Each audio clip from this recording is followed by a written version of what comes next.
விவசாய நண்பர்களுக்கு வணக்கம். இது கிராமத்தான் வானிலை அறிக்கை. அதிகாரப்பூர்வமான வானிலை அறிக்கைக்கு இந்திய அரசாங்கத்தோட வானிலை அறிக்கையை பார்க்கவும். நம்ம சேனலை கண்டினியூஸாக பார்த்துட்டு இருக்கவங்களுக்கு தெரியும். நாம் கவர் பண்ணக்கூடிய ஏரியா அப்படின்னு சொல்லி பார்க்கும்போது சேலம், கள்ளக்குறிச்சி, சின்ன சேலம் இந்த ஏரியாக்கள் தான் பெரும்பாலும் கவர் பண்ணுவோம். அதை தவிர அப்படின்னு சொல்லி பார்க்குறப்ப நம்ம நமக்கு பக்கத்தில் இருக்கக்கூடிய திருவண்ணாமலை இது மாதிரியான பகுதிகளை தான் நம்ம வானிலை அறிக்கை அப்படிங்கிறத கொடுத்துக்கிட்டு இருப்போம். ஓகேங்களா? அப்படி பார்க்குறப்ப இப்போ அடுத்தடுத்து வரக்கூடிய நாட்களுக்கு வானிலை அறிக்கை எப்படி இருக்குது அப்படிங்கிறதான் பார்க்க போகிறோம். மறக்காமல் சேனலை சப்ஸ்கிரைப் பண்ணிவிடுங்க. அதாவது ஷார்ட்டாக இப்போ அடுத்து வரக்கூடிய 7-8 நாட்களுக்கு வானிலை அறிக்கை எப்படி இருக்குன்னு பார்க்க போகிறோம். இந்த வருடம் அதாவது பார்த்திங்கன்னா மார்ச் மாதம் வரைக்கும் வானிலை மழைப்பொழிவு எப்படி இருக்குது அப்படிங்கிறத பார்க்க போகிறோம். அடுத்தடுத்த நாட்களில் மழைப்பொழிவு எந்தளவுக்கு ஹெவியாக இருக்கும் என்ன அப்படிங்கிறதையும் பார்க்குறோம். மறக்காமல் சேனலை சப்ஸ்கிரைப் பண்ணிட்டு நிறைய பேருக்கு ஷேர் பண்ணுங்கள். இப்போ ஜனவரி 11 அப்படிங்கிறது சனிக்கிழமையை பொறுத்த வரைக்கும் கடலோர மாவட்டங்களுக்கு தான் மழை இருக்குது. அதுவுமே பலத்த மழையா அப்படின்னா கிடையாது. பெரும்பாலும் தூறல் மழையோ சாரல் மழையாக தான் இருக்க போகுது.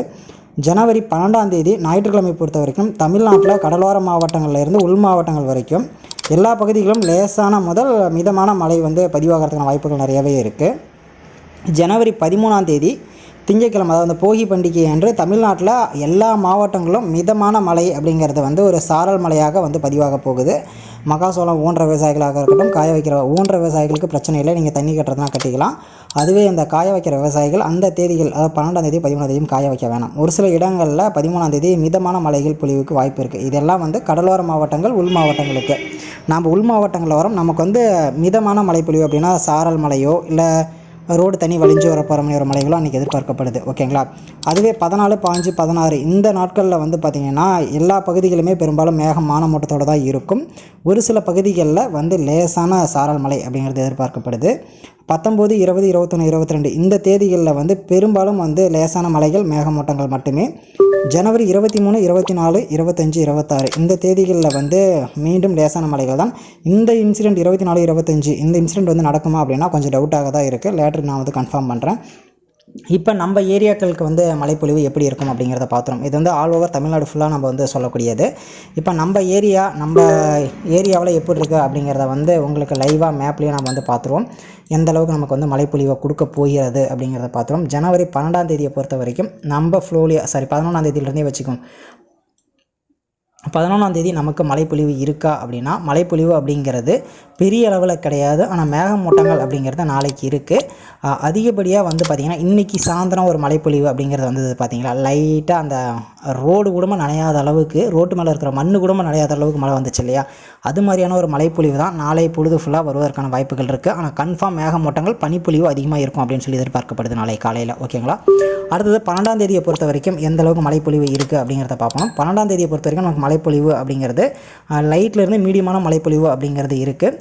நாளை அதிகாலை 12ஆம் தேதி அதிகாலை அப்படிங்கிறது பெரம்பலூர், துறையூர், திட்டக்குடி, நெய்வேலி இந்த பகுதிகளில் மழை அப்படிங்கிறது ஆரம்பமாகிடுது. அந்த மழை நமக்கு சேர்றது பார்த்திங்கன்னா காலைல ஒரு 7 to 9 மணிக்குள்ளே நம்ம ஏரியாக்களில் பதிவாகிறதுக்கான வாய்ப்புகள் இருக்குது. அது இப்போ நமக்கு சின்ன சேலம், ஆத்தூர் அப்படிங்கிற பகுதிகளில் இருக்குது. அது நம்ம ஏரியாக்களில் கவர் பண்ணலாம். எங்கன்னா ஆத்தூர், தலைவாசல், சின்ன சேலம் இந்த ஏரியாக்களுக்கு மழை வருவதற்கான வாய்ப்புகள் 50% இருக்குது. மற்றபடி இந்த தம்மம்பட்டி, கெங்குவெளி இந்த ஏரியாக்கள்லாம் இருக்கு இல்லையா, பெரம்பலூர், களத்தூர், செந்துறை இந்த ஏரியாக்கள் எல்லாமே கண்டிப்பாக பார்த்திங்கன்னா இந்த மழையில் மாட்டும் அப்படிங்கிறது கன்ஃபார்ம். ஓகேங்களா? அது 12ஆம் தேதியை பொறுத்த வரைக்கும் இந்த மழை 12ஆம் தேதி மத்தியானம் வரைக்குமே பார்த்திங்கன்னா மழைப்பொழிவு அப்படிங்கிறது இருந்துகிட்டே தான் இருக்கும். ஆனால் மிக கனமழையா அப்படின்னா மிக கனமழை அப்படிங்கிறது கிடையாது. ஒரு ரோடு தண்ணி வலிஞ்சு வர அளவுக்கோ இது மாதிரியான ஒரு மழைப்பொழிவு தான் எதிர்பார்க்கப்படுது. ஓகேங்களா? 12ஆம் தேதியை பொறுத்த வரைக்கும் இந்த மழைப்பொழிவு அப்படிங்கிறது 12ஆம் தேதி மாலை வரைக்குமே, அதாவது ஒரு 3-4 மணி வரைக்குமே இருக்கும். அதற்கப்புறம் இந்த மழைப்பொழிவு விட்டுருமா அப்படின்னா அதற்கப்புறமும் விட போகிறது கிடையாது. மறுபடியும் மேகமூட்டத்தோடு தான் இருக்கும். நம்ம எந்த வேலையும் செய்ய முடியாது. 13ஆம் தேதியை பொறுத்த வரைக்கும் காலையிலேருந்தே மழைப்பொழிவு அப்படிங்கிறது ஸ்டார்ட் ஆகும். எத்தனை மணிக்குன்னா ஒரு 12 to 1 மணிக்குள்ளே மழைப்பொழிவு அப்படிங்கிறது ஸ்டார்ட் ஆகிடும். ஆல் ஓவர் தமிழ்நாடு ஃபுல்லாகவே அந்த டைமில் பார்த்திங்கன்னா மழைப்பொழிவு அப்படிங்கிறது ஸ்டார்ட் ஆகிடுது. நம்ம ஏரியாவை பொறுத்த வரைக்கும் மதியானம் 1 மணியில் இருந்து நமக்கு பார்த்திங்கன்னா மழைப்பொழிவு அப்படிங்கிறது கன்ஃபார்ம் ஆகிடும். ஓகேங்களா? ஏன்னா காலையிலேருந்தே மேகமூட்டத்தோடு இருக்கும். 10-11 மணிக்கு ஒரு சாரல் மழை அப்படி எதிர்பார்க்கப்படுது. அது 1 மணி 2 மணிக்கு பார்த்திங்கன்னா ஒரு மிக கனமழை அப்படின்னு சொல்ல முடியாது, ஒரு மிதமான கனமழை அப்படின்னு சொல்லுவோம். ஓகேவா?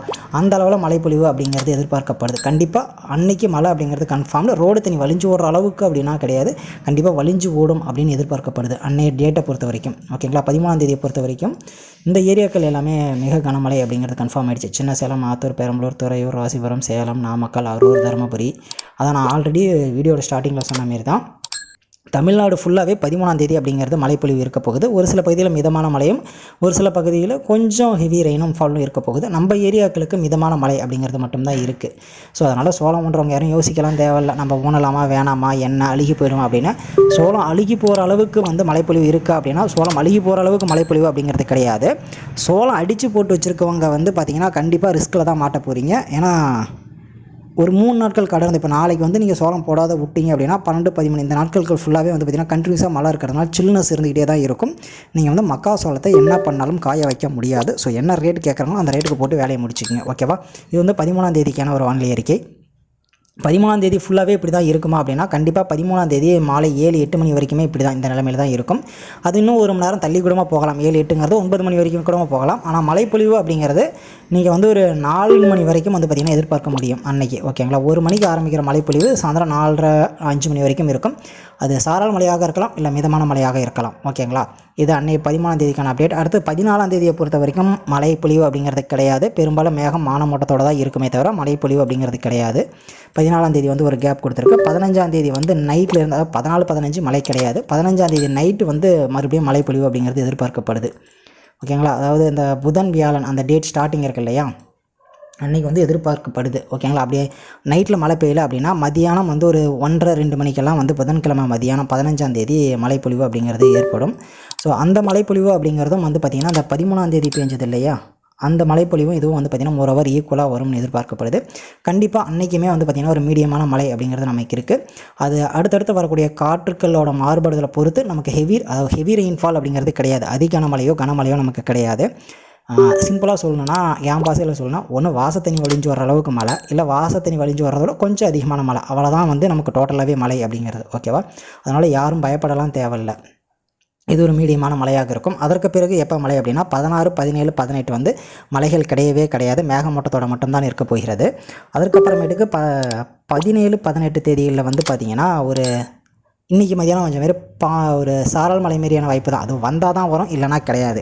18ஆம் தேதி நைட்லேருந்து மேகமூட்டங்கள் ஆரம்பித்து 10ஆம் தேதி வந்து பார்த்திங்கன்னா ஒரு சின்ன மழை அப்படிங்கிறதுக்கு எதிர்பார்ப்பு இருக்குது. ஒரு சாரல் மலை மாரியான ஒரு சின்ன மலை, பனிப்பொழிவு மாதிரியான ஒரு மழை வந்து வருவதற்கான வாய்ப்புகள் இருக்குது. அதற்கப்புறம் 23ஆம் தேதி வந்து ஒரு மழை வருவதற்கான வாய்ப்பு இருக்குது. பட் அது வந்து ஒரு 20% வந்து மழை வருவதற்கான வாய்ப்புகள் தான் இருக்கே தவிர கன்ஃபார்ம்டு மழை அப்படின்னு சொல்ல முடியாது அந்த தேதியில்.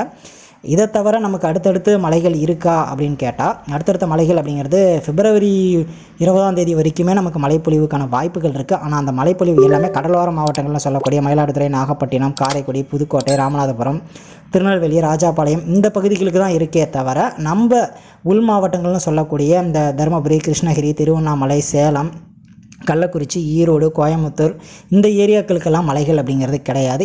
இப்போ நான் சொன்னேன் இல்லையா, இந்த மலைகள் எல்லாமே கடலோரம் மற்றும் டெல்டா மாவட்டங்களுக்கு ஹெவி ரெயின்ஃபாலாக தான் இருக்கும். ஆனால் நம்ம உள் மாவட்டங்கள், வட உள் மாவட்டங்களும் உள் மாவட்டங்களுக்கும் வந்து ஹெவி ரெயின்ஃபாலுங்கிறது கிடையாது. ஓகேங்களா? ஓகே, அடுத்து இந்த ஆண்டு மழைப்பொழிவு அப்படிங்கிறது மார்ச் வரைக்கும் வந்து மார்ச், ஏப்ரல், மே வரைக்குமே வந்து பார்த்திங்கன்னா மாதத்துக்கு ஒரு மழைப்பொழிவு அப்படிங்கிறது எனக்கு தெரிஞ்சு கன்ஃபார்ம்டாக இருக்குது. ஏன்னா இத்தனை வருஷமாக வந்து பார்த்திங்கன்னா வெயில் தாக்கம் அதிகமாக இருந்திருக்கும். ஆனால் இந்த வருஷம் வெயில் தாக்கமும் அதிகமாக இருக்கும், ப்ளஸ் புழுக்கமும் ரொம்ப அதிகமாக இருக்கும். ஓகேங்களா? நீங்கள் என்ன தான் ஏசி போட்டு உட்காந்தாலும் கண்டிப்பாக வேர்க்க போகுது. அந்த அளவுக்கு இந்த வருடம் வெயில் வந்து எதிர்பார்க்கப்படுது. ஸோ அதனால் வெப்பச்சலன மழை அப்படிங்கிறது எப்போ வேணாலும் நம்ம எதிர்பார்க்கலாம். மாதத்துக்கு ஒரு வெப்பச்சலன மழையாவது பெய்வதற்கான வாய்ப்புகள் இருக்குது. ஓகேங்களா? ஸோ இதையெல்லாம் பிளான் பண்ணி நீங்கள் பயிரிடக்கூடிய விஷயங்கள்லாம் பயிரிட்டுக்குங்க. முக்கியமான விஷயம், மக்காசோள விவசாயிகள் அடுத்த ஒரு 10 நாட்களுக்கு வந்து தயவு செஞ்சு ஏறம் அடித்து கொட்டிடாதீங்க. கொட்டினீங்கன்னா கண்டிப்பாக பக்கா ரிஸ்கில் மாட்டிக்குவீங்க. நல்ல நாள்லேயே அது காஞ்சி ஒழியாது. இப்போ வேறு மழை பொழிவு, பனி வேறு நல்லா சாரல் மாரி போயிட்டே இருக்குது. சோளம் அந்த பனியிலேயே சில்லுன்னு ஆகி போயிடும், பாயிண்ட்டு சுத்தமாக வராது. ஸோ அந்த ஒரு விஷயத்தை மட்டும் அவாய்ட் பண்ணிக்கிங்க. மக்காசோளம் மூணுன்னு நினைக்கிற விவசாயிகள் நீங்கள் நீட்டாக மக்காசோளம் ஊனிக்கலாம். விதை அழுகி போகிற அளவுக்கான ஒரு மழைப்பொழிவோ அது மாதிரிலாம் எதுவுமே கிடையாது. விதை முளைக்கிறதுக்கு தேவையான அளவுக்கு மழைப்பொழிவு அப்படிங்கிறது எதிர்பார்க்கப்படுது. அவ்வளோதான். ஓகேங்களா? மே மணி நனையும் அந்த அளவுக்கு மழைப்பொழிவு அப்படிங்கிறது கன்ஃபார்ம். வீடியோ பார்த்த நண்பர்களுக்கு நன்றி. மறக்காமல் சேனலை சப்ஸ்கிரைப் பண்ணிட்டு இன்னும் நிறைய விவசாயிகளுக்கு ஷேர் பண்ணுங்கள், அவங்களும் தெரிஞ்சுக்கிட்டோம்.